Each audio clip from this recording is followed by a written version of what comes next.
welcome to the first Round Stoppage podcast brought to you by Daily Strike Media. I'm here with Danny Rodriguez from Rodriguez BJJ. We just got done rolling. He's going to be competing at Fight Night Fury's Battle Crew Grappling 3-on-3 submission-only jiu-jitsu tournament here in West Dundee, Illinois, LifeZone 360 next Saturday. He's got a team of two other guys. Unfortunately, they weren't able to make it out tonight. We were actually all supposed to train together, but stuff happens.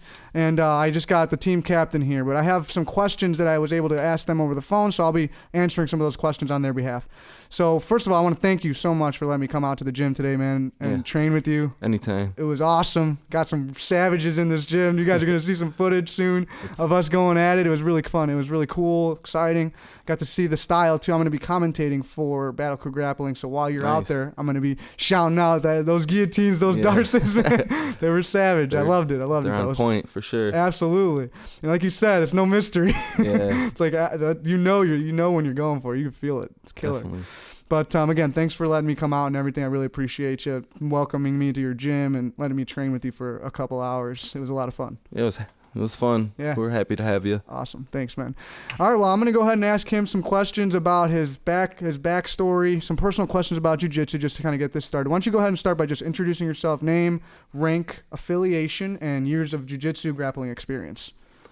Daniel Rodriguez. I'm a Brazilian Jiu Jitsu black belt under Damian Maya. And my instructor is Mark Turner, and I've been grappling pretty much since I was 14, with wrestling, and, shortly after that, I started jiu-jitsu, and, never looked back. Awesome, man. That's really cool. Yeah, we talked a little bit over the phone, and I was able to get to know you a little closer, and I can tell that you're ready for this fight. It's going to be a good one. I actually was able to talk to Josh and Tom on the phone as well, ask them the same question, so I'm going to go ahead and answer for them, essentially. Josh Eckmann is actually a white belt, which is crazy because he's probably framed like a black belt, but he just doesn't train. He doesn't have an affiliation at all. No, he's solid, though. Yeah, I can only imagine if he's in this tournament, that's for sure. But I just thought that was interesting. So he has no affiliation. He's white belt. He's had over 20 years of grappling experience. So he's wrestled for a long time. I know you guys had gone and competed together, correct? Yeah, in 2016. Yeah. Awesome. You guys got that bronze, right? Yeah, you can never tell. Like, he's short. You're unaware that he's just so talented. Yeah, absolutely. I feel like in grappling that happens a lot because it's little guys, man. We come out and we can do some damage for our size no matter what, but it's just the scrambles and of course having the wrestling background, it's like second nature, Yeah, definitely. But I was able to talk to him 20 years. That's a long time. And he did mostly submission wrestling. That's what he was telling me, like catch wrestling essentially. So I'm excited to see what he's going to bring to the table on Saturday, like just the excitement, especially being sub only. And he's going to be throwing out a lot of stuff out. So I'm excited to see that. For sure. Let's talk about Tom a little bit. He's got no rank. He considered himself no rank. He just trains Nogi mainly or only, he said. He wrestled his whole life. He's had one pro fight. You've fought in pro, correct? Yeah. You have a whole career, correct? Yeah, I've been fighting professional since 2005. Awesome. Before it was even considered professional, I bet. Really? Yeah. Oh, wow, that's nuts. So you've been in the game for a long time. I think that changes your jiu-jitsu game tremendously when you have a MMA background, when you're trapped in the octagon with somebody, and it's not just grappling you got to worry about strikes and all kinds of other stuff. So yeah, I mean, if you can use wrestling and grappling, it's like huge advantage, but to kind of mix it up, to know that you can't just sit like in jiu-jitsu, you got to be like moving the entire time because you got other stuff coming, but I think that really gives an advantage as well, especially even in a grappling tournament. So when you're in the cage, it's an advantage to have a wrestling background, a grappling background, but it's an advantage in sub-only tournaments to have an MMA background because you're always going to move, like no matter what. You don't have to worry about punches, but you're going to stay moving no matter what, just because it's like second nature. Yeah. Would you agree with that? Yeah, I would. Absolutely. Definitely. Cool. I wish I'd trained more jiu-jitsu when I was in MMA. Yeah, I bet, man. It definitely changes everything, I feel.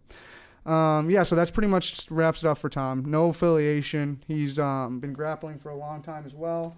he's fought MMA. He was telling me about some eye injuries he has. Where he always wears those goggles. So that was pretty interesting. But it's kind of a strange injury. You don't see that every day, you know. For sure. But I saw his Facebook profile picture. I was like, oh snap! This guy's blindfolded grappling. What? It gives him an upper hand. Yeah, Like, clearly. you don't need your vision when you grapple. You know what though? Honestly, you really don't need vision when you're grappling. Yeah. Because it's more of like a feel thing. Like sometimes you're getting your back taken, you can just feel the guy on your back and what he's doing, and you move accordingly. You know, like. I mean, it helps to see, obviously, but but years of training definitely takes your jiu-jitsu game to another level 100%. Where you can focus more just on the flow. Yeah. Oh, yeah, definitely. Zen grappling. It's like yoga. All right, so I'll go ahead and follow up with some more questions, personal questions about jiu-jitsu. So we talked about this a little bit. What kind of framed your mind towards grappling or starting wrestling? Like, what got you into the whole sport in itself? You know, why'd you do it? Was there an underlying cause, or were you just like really in love with the sport, or what kind of caused that reaction? Well, growing up, kind of, you know, being shy, I was the youngest in my family. Mm-hmm. Like, you don't really grow up loving sports. Like, you just kind of, you know, I was real little. So, like, everything I did is just kind of, you know, it's hard for me. Yeah. But, like, I had a really kind of a freak athlete of a brother. He was an older brother. He was really good in wrestling, and I kind of looked up to him in a way, and, you know, I just wanted to wrestle. So in high school, I joined the wrestling team, and I was pretty good. I started varsity and everything, and, you know, just kind of, I had a few good years, and then it went downhill from there as I became ineligible over some, you know, dumb stuff. And then, you know, growing up, kind of not really having direction, you know, I kind of take like what I had and, you know, I ran with it in a way. Like, I always worked out when I was, you know, 19, and after high school, I, you know, started MMA, and it's just something that I just always wanted to continue. Awesome, man. That's cool. I mean, when you're small, like I said earlier, like it's grappling. Like when I was in high school, I played football, but it's like, what are you going to do in football when you're 100 and something pounds, 112 pounds? Mess your knee up. Yeah, exactly. Going up against guys like double your size. Yeah, there's no give. Your ankles can go. Exactly. No time. Yeah. In wrestling, you're matched up with the same size guy. You know, and us little guys have a fighting chance even up against a big dude, you know? Like, it's definitely. Just the tables turn, I feel like, a lot. So I feel like that's pretty common for most people, smaller size, you know? Yeah. And, of course, being the youngest child, it's like always yearning for attention and whatnot, you know, because you're the youngest. Always getting your ass kicked. Yeah, exactly. You got to toughen up wrestling, right? Why not? It's the best sport to do so. For sure. In my opinion. And then Tom, I asked Tom the same question, and he just, the way he described it to me was just the love for the sport. He started wrestling because of that, and same thing with MMA, getting into that. He just loved it. He loved the aggression about it and the tenacity and stuff like that. So that's kind of what got him involved. And then Josh Eckmann, his father was actually a military wrestler. Oh, and wow. So, he kind of, his dad pushed him into it, and he got going by, you know, with that kind of guidance and whatnot. Of course, you know, military wrestling is pretty intense, you know. They're like fighting for their lives pretty much, you know. But it's just like training here pretty much, right? Yeah, absolutely. It's like every day is fighting for your life. Yep. But yeah, that's how he got started, and that's what got him going with wrestling. He wrestled for a long time, and you know, you know his backstory as well. So definitely. He has a long history of grappling, and so got a lot of secrets in his wrestling. He told me. He told me. No, I'm just kidding. They're not secrets anymore. No. Hopefully, we see some of those secrets on Saturday, man. I want to see some of this. Yeah, there's gonna be a lot of action for sure. That's the only thing I can guarantee. Saturday is action. Sweet. That's what everyone's hoping to hear, man. Yeah. That's awesome. And you know, I talked to all the other teams. I interviewed every single. You're the last team that I interviewed, or the last person of the team that I interviewed, and everyone's ready, man. It's gonna be fun. It's gonna be a good night. Everyone's excited, and you know, it's the jiu-jitsu community. We're all friends for the most part. Like half of us know each other, you know. So it's fun. You know, it's gonna be a really good show. So I'm excited about that. Yeah, Bill Hill actually was a part of my MMA career. He got me a title fight. You told me about that. Yeah.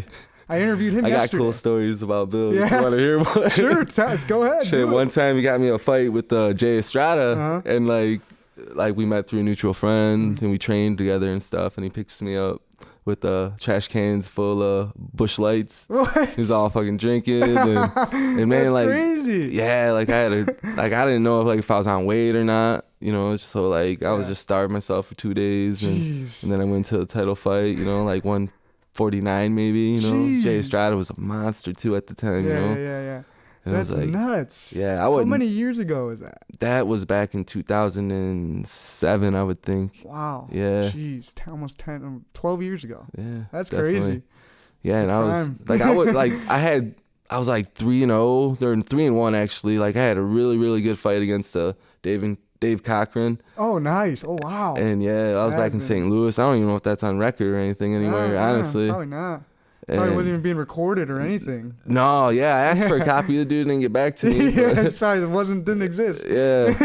Yeah, and I remember not training for like 3 months after that, and then Bill offered me a fight against Jay. I'm like, why not? I ain't got nothing to do. I'll take $300. Yeah, why exactly? You know, to fight? Like, right? Sure. That's being crazy. a kid, being stupid. Just I took a lot of dumb fights like that. You know. Hey, but you know what? It made you stronger, made you into who you are today. So no regrets, right? For sure. All right, so my next question, again, we talked about this a little earlier. It's pretty obvious from just your background and your story, but gi or no gi, what do you prefer? No gi. Yeah. Like, you know, with my fighting background and wrestling. And it's like, yeah. But you're a black belt, so you do train with the gi. What would you say about that as different? You know, like what makes you love no gi more? Is it just the wrestling aspect of it, or do you have anything on the gi side that you do, you know, enjoy? Short answer for that, my guillotine works better with the no gi, right? Yeah, of course. Like, you know, but I love to train gi. Like for some reason, like I have 4 gi classes here, and I drill as much as I can. I go to marks as much as I can to learn some more stuff that I could, you know kind of translate to my game and bring here and teach. Absolutely, yeah. You know, like the only seminar I had here is Mark Turner's, and he always trains gi. Like that's all he does, and I've been training with him for a long time, and I don't know why. I love competing in no gi, but I just train in the gi. Yeah, it's weird. Absolutely. I feel the same way. I think it's a wrestling thing too, because with no gi, like you said, submissions work better, like especially guillotines, rear naked choke, and plus we're wrestlers, so we like to scramble. So it's like when you're in a gi, you get stuck a lot. I feel it's like you lose opportunities to scramble. So in no gi, that's opportunities are always there. You're always able to like wiggle out of something just because of the aspect of being more slippery, not having as much clothes on, things like that. Yeah. But I love gi at the same time just because like I like that there's more attacks. I like that you can kind of take your time with it a little bit, and like it's more chess-like, I feel, and less scramble. So it's like a, you know, give or take. It just depends on the day of the week, I think, really. Right. What I'm in the mood for. But last question for the personal side of things. Actually, no, I'm sorry. Let's go back a little bit. I'm just going to mention that Tom also prefers no gi. Obviously, no affiliation, no rank. He doesn't have a belt rank, so that's all he trains is no gi for the most part. And then Josh Eckmann, same thing. He has wrestling background. He prefers to train no gi, but he's a white belt, so he does train gi clearly. But I'm sure he's probably gonna fall in love with that too shortly. Just give it enough time behind underneath that gi, and I'm sure he'll start to like it as well. I had him in my basement a while back, and I put a gi on him. So, he sweet. was there you having go. fun. Hell yeah, that's awesome, man. Is that what got him to want to start to wear the gi, or what? Nah, he was pretty like he didn't want to wear it. Like, really? I had to kind of like he trained for a long time, so he was like, for one round I'll put it on for you. Cool. So it was just interesting. Yeah, he was hesitant. Yeah. So just from our conversation so far, it's obvious, it's clear that your favorite submission is the guillotine, right? Yeah, guillotine all day. I won world championships on that guillotine for sure. Oh man, okay, I feel a little better now about myself. You caught me like 10 times, 15 times, man. It was good though. I was just trying to pick it apart, trying to learn how to get the hell away from that thing, but it was just constant. Even if I knew it was there, I try not to lock it in practice as much because I want to feel the scramble and everybody like how you seen the fresh guys were coming in. I would just get the hand locked and I would just ignore the legs and create more of more movement for me so I can get tired. Yeah, for sure. Just trying to get a good workout in essentially. Yeah. And I noticed we were talking when we were rolling. You kind of track it. You're just following this track along my chin and my neck, just feeling it out. So even if I move, I scramble, the hand's always there, and you're kind of tracking it essentially. You're feeling around in that area and waiting for the right time to move or whatever. So I can definitely feel that flow. You know, it's not like you're locking it in and just going for it. You're like letting me move almost, and like go move that way so I can react and go the other way. And it's again rolling it's with your eyes closed. Yeah, there you go. Exactly. Yeah, I mean when you have your hand under there, you can't see it anyways. So it's like Mark helped me develop it. It's called the capinho in Portuguese, little cup. Oh, that's what it translates to. Really? And is that the cup in the chin? Yeah. Oh, interesting. I never heard that before. That's really cool. Wow. Yeah, he noticed that I was really good at that, and like we worked a lot with that. And sweet. I mean, you know, I got other things, but you know, like in a match, I'm just gonna try to kill you with that. Like seriously, that's it. Yeah.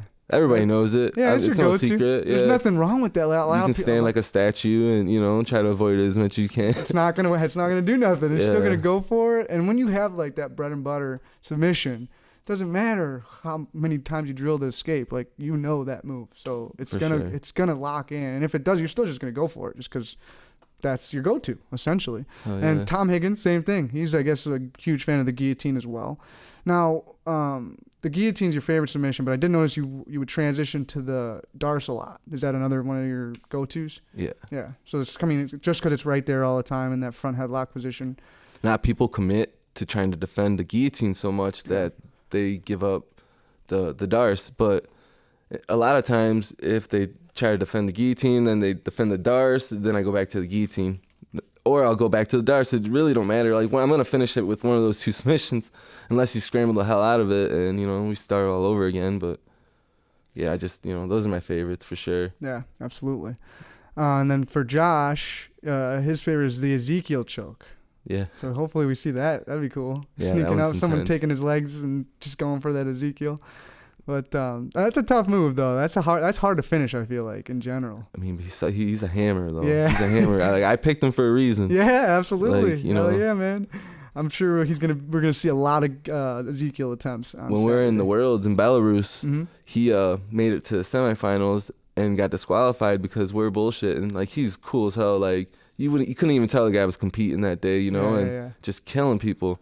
And he made it to the semis, and then they called him, and they disqualified him right after. So, like, he was protesting, like it was crazy. And they allowed him to go back to the catch round to try to get the bronze. But I think I don't know, like I could be wrong, but like I feel like they're trying to protect the other guy. Maybe, yeah. I mean, it's maybe you win paid someone or something. I mean, it was run. It's well run. Those grappling events, United World Wrestling, they do a really good job. And Well, so what happened? He didn't respond to his name being called, and that's why they disqualified, or did they even call his name? We heard it called, once, and then like they didn't even give him a chance. Like he ran up there. And they were being weird. They wouldn't let him up to the mat. Well, he's gonna be there Saturday night for sure, right? Yeah, he'll be there. I won't keep him waiting. Good. We'll keep it under a 6-pack before we go up there. Oh, jeez, no, drink all you want, man. It'll be more exciting. Yeah, right. Get real goofy out there. Okay, so let's go into Fight Night Fury, the whole event itself. I'm really excited about it. I'm excited to see the mix between the crowd of Muay Thai fans and grappling fans. Yeah, Team grappling is an awesome concept to me. I think it's brilliant, and I think that it's really going to change the awareness of jiu-jitsu in general, because it's going to get more eyes on it. People are going to be more interested, I feel like, in this team concept than a tournament, like a Naga tournament or something like that. I feel like it's going to get more different fans out there, people that don't even follow grappling, essentially. Yeah. But how did you hear about the whole Battle Crew grappling side? And what were your thoughts on the 3-on-3 tournament when you heard about it? Yeah, a friend of mine tagged me in it, and then Tom was talking about it and saying that he'll be the third. So like I was jokingly accepting, and then Josh hit me up and said that we needed a third because our mutual friend wasn't able to compete. So it kind of just worked out that way. Like through that friend, we got the connection. And we were selected, and that's pretty much how it worked out. Like I trained with Tom and I trained with Josh, and it's it was just kind of fate how it happened in a way. Like I didn't expect to be selected, and I didn't expect to compete. Yeah, interesting. But it's gonna be fun. Hell yeah, man. So it was just a joke at first. You're like, oh, yeah, that's true. Let's do it. Next thing you know, they're like, oh, we signed up for this? Right. Let's go. Yeah, man, I had no idea. I was like, oh, shit. You can't say no now. Yeah. Yeah, Tom told me a little bit about that story about him you reaching out to him about it or tagging him in a post or something like that, and you guys discussed it jokingly, and the next thing you know, Josh got involved, and there you were. Then did you reach out to Josh? Is that what had happened? No. After you found out the other guy couldn't compete?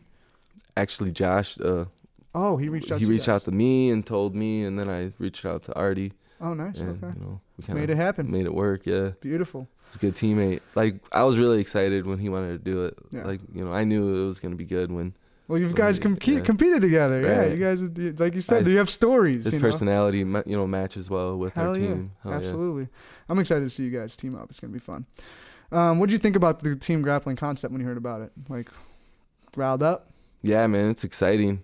That's my favorite part about competing. Like, is just that team feel. Like in MMA, like we never really had a big team. We never had like just much going on. Yeah. But like, just in grappling in a sense, even being on the USA team, it's just like it has that more, like family feel to it. Absolutely, yeah. You train together every day. Yeah. You're a team essentially. That's like what I got out of high school wrestling. Right. We had those dual matches, and it's like that's what reminded me of this whole team grappling was those dual matches that we used to have in wrestling. Obviously, much longer and totally different format, but that kind of reminded me of that. But yeah, I'd have to agree completely with you. It's like a family, essentially. Yeah. You're a grappling family, It's awesome. Yeah, and it's cool to compete and win together and stuff like that too. Get your hand raised on the same stage. So I'm excited to see it. When I heard about the team grappling, I was like, man, I even tried to sign up, tried to grab some brown belts from my class. Nice. And it was too late. It was too late. You guys already took it. I was like, man. But I don't know if I'd be able to hang with you guys, though. Man, you can always come train, though. Yeah, I'm down, man. I'm down. Did I put up with at least somewhat of a fight today? Yeah, it was fun. Yeah, it was. I had a good time, man. It was a lot of fun. My thing is, I get a lot of big guys who come through here, So, yeah. So when I get a guy like my same size, it's like I'm gonna take advantage. Yeah. I'm gonna we keep rolled like with 4 times in a row, man. Yeah. And then took a break, rolled again. But no, I feel you. I feel the same way. It's not every day we get to train with guys our size. Yeah. At the end of the day, like even at my gym, most it used to be different though. Like when I trained with Mike Corey and Counter Strike back in the day. He trains with them at the same gym I train at. Yeah. Yeah. Mike Corey. Man, he was so cool. Like I don't know how we lost touch. Like it was. Dude, hit him up. He'll probably see you on this podcast. Be like, hey, I'm sure. Danny, shout out, Mike Corey. He's a good guy. Like Dude, he's awesome, man. I see him probably on a weekly basis. He coaches the kids class at Counter Strike. Yeah. And yeah, he doesn't train much anymore though. I don't ever see him other than working out. Like he just works out a lot and stuff like that. But I think he actually might train at just a different gym or something of that nature. Yeah. But yeah, he's really cool, dude. All right, so being the team captain, how did you organize this team? What were your strategy? Did you have a strategy? Did you just know those were the guys you wanted to have team up with? Nah, I never really had a strategy. I just knew these 2 guys are tough, and I feel like we can win it with Absolutely. That's all you need. That's all. There. Yeah, that's the game plan is win. Yes. And then next question: do you guys train together? Seldom, right?